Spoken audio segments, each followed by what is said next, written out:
বাংলাদেশের স্মার্টফোনের বাজারে ধীরে ধীরে বিশ্বস্ততার জায়গা দখল করে নিচ্ছে রিয়েলমি। আর এই বিশ্বস্ততাকে গাঢ় করতেই এবারে রিয়েলমি অ্যান্টি লেভেলে লঞ্চ করে ফেললো রিয়েলমি C21 নামে এই ব্র্যান্ড নিউ স্মার্টফোনটি। ফোনটিতে থাকছে অ্যান্টি লেভেলের gaming chipset MediaTek Helio G35, 6.5 ইঞ্চির big display, triple rear camera and 5000 মিলিঅ্যাম্পের ম্যাসিভ ব্যাটারি। প্রাইস অনুযায়ী ভালো স্পেসিফিকেশন প্রদান করা হলেও দেখা যাক রিয়েল লাইফে কতটা বেটার পারফরমেন্স করতে পারে রিয়েলমি C21। দীর্ঘ এক সপ্তাহ রিয়েলমি C21-এর আদিঅন্ত বিশ্লেষণের পর ফুল রিভিউ নিয়ে আপনাদের সাথে হাজির হয়েছি আমি হিমেল। মূল ভিডিওতে যাওয়ার আগে মাস্ট বি চ্যানেলটিকে সাবস্ক্রাইব করার রিকোয়েস্ট থাকবে।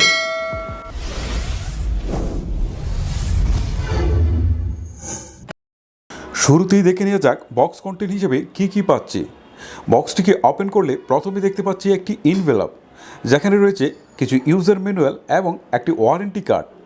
তারপরে দেখতে পাচ্ছি আমাদের সেই কাঙ্ক্ষিত ডিভাইসটিকে। তারপরে রয়েছে 10 ওয়াটের একটি চার্জার, তারপর রয়েছে একটি মাইক্রো USB কেবল, সর্বশেষ দেখতে পাচ্ছি একটি সিম ইজেক্টর। তবে এবার বক্সে কোনো প্রকার ব্যাক কভার প্রোভাইড করা হয়নি। ডিজাইনের দিক থেকে রিয়েলমি C21-এ নতুনত্ব বলে তেমন কিছুই নেই। এর ডিজাইনটি অনেকাংশে মিলে যায় রিয়েলমি C12-এর সঙ্গে। এছাড়াও রিয়েলমির অ্যান্টি লেভেলে রিসেন্ট লঞ্চ করা স্মার্টফোনগুলোর সাথে 80 থেকে 90% পর্যন্ত মিল পাচ্ছিলাম। বাই দ্য ওয়ে, এর রিয়ার পার্টে ক্রস শেপের একটি প্যাটার্ন থাকছে, যেটি আমার কাছে পার্সোনালি যথেষ্টই ভালো লেগেছে। ম্যাট ফিনিশ হওয়ায় যেমন আঙুলের চাপ পড়ে না, তেমনি ব্যাক কভার ছাড়াও ইজিলি ব্যবহার করতে পারবেন, যেটি এই ফোনের জন্য আরও একটি গুড নিউজ। সিকিউরিটি হিসেবে ফোনটিতে ফিঙ্গারপ্রিন্ট প্লেস করা হয়েছে এর রিয়ার মাউন্টেডে। এর পজিশনটি আমার কাছে কিছুটা উঁচুতে মনে হলেও এটি ছিল যথেষ্ট fast and accurate. Bottom firing স্পিকারের পরিবর্তে এবার লাউড স্পিকারটি ইমপ্লিমেন্টেশন করা হয়েছে এর রিয়ার পার্টে। রিয়ার পার্টে লাউড স্পিকার ইমপ্লিমেন্টেশন করার একটি সুবিধা এবং একটি অসুবিধা রয়েছে। অসুবিধা হচ্ছে ফোনটিকে ফ্ল্যাট কোনো জায়গায় রেখে ব্যবহার করতে গেলে এর সাউন্ড কোয়ালিটি খুবই কম পাওয়া যায়, এবং ফোনটি যদি বিছানার উপর বা অন্য কোনো ফ্ল্যাট জায়গায় থাকে তাহলে সেই ক্ষেত্রে রিংটোন ভলিউমও খুব একটা শুনতে পাওয়া যায় না। তবে সুবিধা হচ্ছে গেমিং বা অন্য কোনো কাজে ব্যবহারের সময় হাতে নিয়ে যখন ফোনটিকে ইউজ করবেন, তখন সেই ক্ষেত্রে সাউন্ড বাধাপ্রাপ্ত না হয় আপনি এখান থেকে একটা অ্যাডভান্টেজ পাবেন। ফোনটির ফ্রন্ট পার্টে থাকছে ওয়াটার ড্রপ নচ, যেটি এই সময়ে এসে অনেকটাই বেমানান, কারণ অ্যান্টি লেভেলে অনেক স্মার্টফোনে আমরা কিন্তু ইদানিং পাঞ্চ হোল দেখতে পাচ্ছি, যে কারণে রিয়েলমির মতো ভ্যালু ফর মানি ব্র্যান্ডগুলোর উচিত এবারে ওয়াটার ড্রপ নচের পরিবর্তে পাঞ্চ হোল প্রোভাইড করা।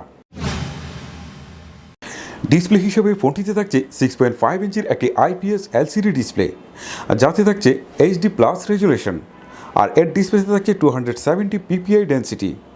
ডিসপ্লে স্পেক্স নিয়ে আমার খুব একটা কমপ্লেন নেই, কারণ এই বাজেটের ফোনে এ ধরনের ডিসপ্লে প্রোভাইড করাই স্বাভাবিক। ডিসপ্লেতে কালার শিফটি বা নেগেটিভিটি জনিত তেমন কোনো ইস্যু খুঁজে পাইনি। 400 নিট ব্রাইটনেসের সুবাদে আউটডোর ভিজিবিলিটি ছিল যথেষ্ট। ডিরেক্ট সানলাইটে কিছুটা সমস্যা হয়, বাট কাজ চলে যায় ভালোভাবেই। ভালো ব্যাপার এই যে এর ডিসপ্লেতে টাচ লেগেন্সি জনিত কোনো ইস্যু খুঁজে পাইনি। বড় ডিসপ্লে হয় মিডিয়া কন্টেন্ট যেমন উপভোগ্য, তেমনি গেমিং বা অনলাইন ক্লাস ও মিটিংয়ের জন্য পারফেক্ট এটি। ফোনটি রান করছে রিয়েলমি UI, যার ব্যাকএন্ডে থাকছে Android 10। রিয়েলমি UI এর ইন্টারফেস আমার কাছে যথেষ্টই ভালো লাগে, বিশেষ করে এই ফোনের সাথে এটি ছিল বেশ অপটিমাইজ। এটিকে আমার কাছে বেশ লাইট অ্যান্ড পলিশ মনে হয়েছে। তবে এই সময় এসে রিয়েলমি UI 2.0 সাথে Android 11 প্রোভাইড করাটা ছিল সময়ের দাবি। আমার এক সপ্তাহ ব্যবহারে মাত্র একবার স্টার্টারের দেখা পেয়েছি, যা আশা করছি নেক্সট কোনো আপডেটে হয়তোবা ফিক্সড হয়ে যাবে। চিপসেট হিসেবে ফোনটিতে থাকছে মিডিয়াটেক হিলিও G35, যেটি 12 nm আর্কিটেকচারের বিল্ড করা একটি অক্টাকোর CPU, আর জিপিইউ হিসেবে এতে থাকছে পাওয়ার viewer GE8320। MediaTek Helio G35 নিয়ে নতুন করে তেমন কিছুই বলার নেই। এটি এখন রিয়েলমির প্রায় ম্যাক্সিমাম অ্যান্টি লেভেলের স্মার্টফোনগুলোতেই ব্যবহার করা হচ্ছে। একে অ্যান্টি লেভেলের পাওয়ারফুল গেমিং চিপসেট বলা হয়। প্রথমে ট্রাই করেছিলাম হাই এন্ড হেভি গেমগুলোকে প্লে করতে। পাবজি এখানে খুব একটা ভালো রেজাল্ট করতে পারিনি। পাবজিতে প্রচুর পরিমাণে লেগ অ্যান্ড ফ্রেম ড্রপ পেয়েছি, তবে ভালো রেজাল্ট পেয়েছি ফ্রি ফায়ার থেকে। ফ্রি ফায়ার ছাড়াও ছোটোখাটো গেমগুলো অনায়াসে প্লে করতে পারছিলাম এ থেকে। সো পাবজি ছাড়া আমি রিকমেন্ডেড করব এই ফোনটাকে ছোটোখাটো গেমগুলোর জন্য। স্পেশালি আপনি এটাতে ফ্রি ফায়ার খেলতে পারবেন। ব্যাকগ্রাউন্ডে 4 থেকে 5টা অ্যাপস একসাথে ওপেন রাখলে খুব একটা প্রবলেম হয় না, বাট এর বেশি হলে পারফরমেন্স ড্রপ করে থাকে। ফোনটিতে অ্যাপস ওপেনিং বা ক্লোজিং ছিল বেশ ফাস্ট। ফোনটির রিয়ারে থাকছে ট্রিপল ক্যামেরার সেট আপ, যার প্রাইমারি সেন্সরটি 13 মেগাপিক্সেলের, সেকেন্ডারিতে থাকছে 2 মেগাপিক্সেলের ম্যাক্রো অ্যান্ড থার্ডে থাকছে 2 মেগাপিক্সেলের একটি ডেপথ সেন্সিং ক্যামেরা। বস্তুতপক্ষে এই 2 মেগাপিক্সেলের ম্যাক্রো ক্যামেরা কোনো কাজের জিনিস নয়। সো আমি এক্সপেক্ট করেছিলাম এখানে অন্তত একটি 5 মেগাপিক্সেলের আলট্রা ওয়াইড ক্যামেরা, যেটি দিলে হয়তোবা কিছুটা কাজে লাগতো। বাজেট বিবেচনায় প্রাইমারি ক্যামেরার তোলা ছবিগুলোকে বেশ ভালোর কাতারই রাখতে হচ্ছে। ডিলাইটের ছবিগুলোতে ডিটেলস অ্যান্ড শার্পনেস পেয়েছি পর্যাপ্ত পরিমাণে। ছবিতে ডাইনামিক রেঞ্জকে খুব একটা ভালো বলতে পারছি না, আবার একেবারে খারাপও বলা যাচ্ছে না, অ্যাভারেজ কোয়ালিটির রেজাল্ট করেছে। ছবিগুলোকে একটু বেশি স্যাচুরেটেড মনে হচ্ছিল, আর এ ধরনের ছবি বেশ আইকেচি লাগে, যার ফলে কোনো প্রকার এডিট ছাড়াই সরাসরি সোশ্যাল মিডিয়াতে পোস্ট করা যায়। পোর্ট্রেট মোডের ছবিগুলোতে সাবজেক্ট সেপারেশন ছিল অলমোস্ট পারফেক্ট, তবে লাইট কম থাকলে এজ ডিটেকশনে কিছুটা প্রবলেম হয়। 2 মেগাপিক্সেলের ম্যাক্রো ক্যামেরার পারফরমেন্স নিয়ে তেমন কিছুই বলার নেই, অ্যাজ ইউজুয়াল রেজাল্ট করেছে।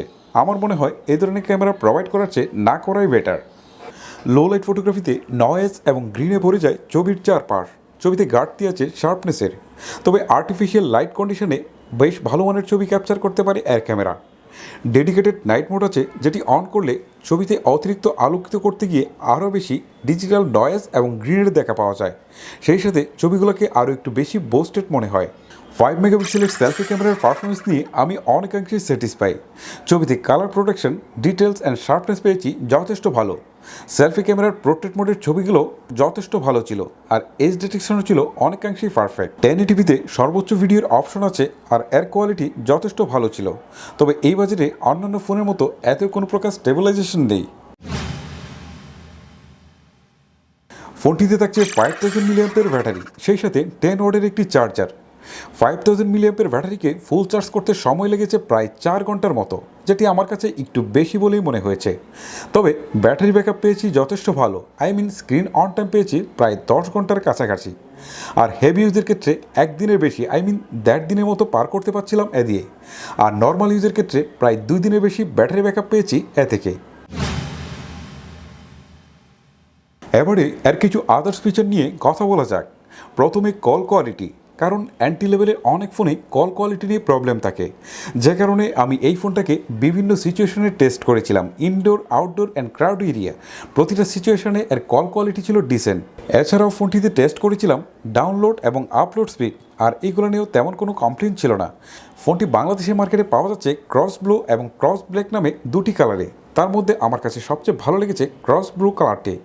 ফোনটির টপ সাইড থাকছে একদম প্লেন, এখানে কোনো প্রকার সেকেন্ডারি নয়েজ ক্যান্সেলেশন প্রোভাইড করা হয়নি। তবে নিচের দিকে থাকছে 3.5mm headphone Jack, primary microphone এবং মাইক্রো ইউএসবি পোর্ট। এতদিন মাইক্রো ইউএসবি পোর্ট প্রোভাইড করা হয়েছে এই বাজেটের মধ্যে, যা নিয়ে খুব একটা কমপ্লেন ছিল না। তবে এখন কিন্তু অনেকেই এই বাজেটের মধ্যে ইউএসবি টাইপ সি প্রোভাইড করছে, সো যে কারণে আমরা রিয়েলমির কাছ থেকে ইউএসবি টাইপ সি আশা করতেই পারি। ডান পাশে থাকছে power button and volume breaker, যার পজিশন ছিল ঠিকঠাক। আর বাম পাশে থাকছে সিম কার্ড স্লট, যা দিয়ে আপনি দুটি সিম কার্ডের পাশাপাশি একটি মাইক্রো এসডি কার্ড ব্যবহার করার সুযোগ পেয়ে যাচ্ছেন। ভিউয়ার্স, এই হচ্ছে রিয়েলমি C21-এর ফুল রিভিউ। এবারে এর কিছু ভালো মন্দ দিক নিয়ে কথা বলা যাক। যদি শুরুতেই আমি এর ডিজাইন নিয়ে কথা বলি, তাহলে এই বাজেটের মধ্যে যথেষ্ট ভালো ডিজাইন বলতেই হবে। বাট এটি রিয়েলমির অ্যান্টি লেভেলের স্মার্টফোনের মধ্যে একটি কমন ডিজাইন হওয়ায় অনেকের কাছেই হয়তোবা ভালো লাগবে না। তারপরে যদি ফোনটির ডিসপ্লে নিয়ে কথা বলি, তাহলে বলবো এখানে আমার খুব একটা কমপ্লেন নেই, যদিও এই বাজেটে অনেকেই পাঞ্চ হোল প্রোভাইড করছে। নেক্সট, আমার এই ফোনের চিপসেট নিয়ে অনেকটাই কমপ্লেন রয়েছে, কারণ তারা এই বাজেটে দিচ্ছে মিডিয়াটেক হিলিও G35, অথচ 1000 টাকা বেশি যদি আমি অ্যাড করি, তাহলে আমি পেয়ে যাচ্ছি MediaTek Helio G85, Realme Narzo 30A-তে। সো আমি কেন 1000 টাকা কমে এই ফোনটাকে নিব? এটা কিন্তু একটা কনফিউশন তৈরি করে থাকে। তারপরে বলছি, যারা মডারেট ইউজার তাদের জন্য এটা কোনো ফ্যাক্ট নয়, বাট যারা গেমার রয়েছেন বা হেভি ইউজার রয়েছেন, তারা কিন্তু এই বিষয়টা নিয়ে ভাববেন। সো যারা 1000 টাকা বেশি অ্যাড করে আপনি একটা ভালো ফোন কিনতে চান, তারা অবশ্যই রিয়েলমি নার্জো 30 এর দিকে যেতে পারেন। তারপরে যদি ফোনটির ক্যামেরার কথা বলি, তাহলে বলবো যথেষ্ট ভালো মানের ছবি প্রোভাইড করতে পারে এর ক্যামেরা। নেক্সট, ব্যাটারি এবং চার্জারের কথা বলতে গেলে এখানেও কিছুটা ডাউনগ্রেড মনে হয়েছে আমার কাছে, কারণ রিয়েলমি C12-এ 6000 মিলিঅ্যাম্পের ব্যাটারি প্রোভাইড করা হলেও এখানে করা হচ্ছে 5000 মিলিঅ্যাম্পের ব্যাটারি। আমি যদি এই ফোনটাকে রিয়েলমির অন্যান্য ফোনের সাথে কম্পেয়ার করি, তাহলে বলবো যে রিয়েলমি C12 এবং নার্জো 30A এই দুইটার মাঝামাঝি অবস্থান করছে। সো আপনার বাজেট যদি একান্তই 12,000 টাকার মধ্যেই হয়ে থাকে তাহলে আপনি এই ফোনটাকে চুজ করতে পারেন। আর যদি আপনি 1,000 টাকা বাড়াতে পারেন তাহলে আমি রিয়েলমি নার্জো 30 একে সাজেস্ট করব, কারণ এইখানে ভালো মানের চিপসেট রয়েছে। সো সব মিলিয়ে আপনার কি মতামত সেটা অবশ্যই আমাকে নিচে কমেন্ট বক্সে লিখে পাঠাবেন। আজকের মতো আমি হিমেল আপনাদের কাছ থেকে এখানেই বিদায় নিচ্ছি। দেখা হচ্ছে পরবর্তী কোনো টিউটোরিয়াল, রিভিউ অথবা টপ লিস্টে। তখন পর্যন্ত সবাই অনেক অনেক ভালো থাকবেন, সুস্থ থাকবেন। আল্লাহ হাফেজ।